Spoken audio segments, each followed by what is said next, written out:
Ito naman ang isang unit dito sa SS5, ang end lot na Margaret model. Ayan, kung makikita nyo po, ang laki ng lote nito. Nasa 202 square meter ang lot area at floor area of 72 square meter.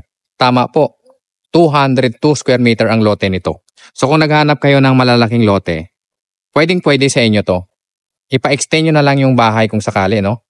At ang maganda dito, ang lawak ng bakuran nyo. Isa pa sa maganda sa SS5 kasi nasa bukana lang kayo na part ng Lancaster, no? Itong bahay na pinapakita ko sa inyo, foreclosed property po ito ng BDO. May bidding po ito, pero pag hindi po natuloy ang bidding, magkakaroon kayo ng discount na 10%. Tama po, 10% ng 5.8 million. Yun ang ibabawas, okay? Paunahan lang po ito. Kung gusto nyo ang bahay na ito, samahan nyo ako. Mag-inquire na kayo, nasa screen ko lang po ang number. So ito po ang property line ninyo magmula dyan hanggang dito po sa kabilang pader. Hanggang doon naman po sa likuran. Kung may mga anak kayong mahilig mag-play sa bahay ninyo, pwedeng-pwede sila dito kasi ang laki ng bakuran nyo dito. Pwede nga sila dito kahit mini football sila dito, di ba? At nasa main road lang po ito ng village ang bahay na ito. Tingnan natin dito sa likuran. Sulit na sulit ang 5.8 million mo dito. Yan, ito po yung likuran, pwede nyo gawing dirty kitchen at saka laundry area.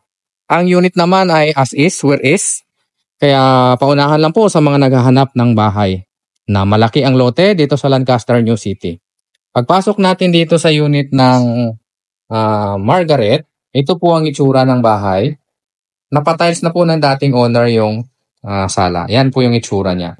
Disclaimer lang po, meron po tayo ditong tagapag-alaga or caretaker ng bahay kaya nababantayan.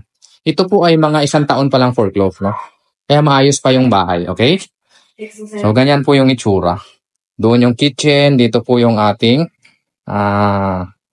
toilet and bath sa baba. Tingnan ko lang. Ayan, ganyan yung itsura. Ayan. Maayos pa naman. Pagandahin nyo na lang pag binili nyo yung property na ito. Kasi foreclosed property as is where is. Ang hagdanan po natin, solid pa rin yan. Lahat po ng mga Margaret unit, solid yung mga hagdanan. No? Paunahan lang. Dito sa second floor, naka-vinyl yung flooring. Kung gusto nyong ipa-tiles, tanggalin nyo na lang. Bedroom number 1 check. Maayos pa. Ito yung itsura. Yan. Bedroom number 2 check. Maayos pa. Unting retouch lang kung gusto nyo ng tirahan agad. Ito naman yung bedroom number 3. Ito yung pinaka-master, no? Yan. Malaki, kasyang-kasya dito ang king or queen size na kama. Yung, di ba? Panalo kayo dito pag binili nyo yung property na to. Toilet and bath dito sa master. Ito po yung itsura. Maliwalas pa yung bahay na to. Kung gusto nyo mag-inquire, pabilisan lang po ang mga foreclosed property natin sa Lancaster, okay?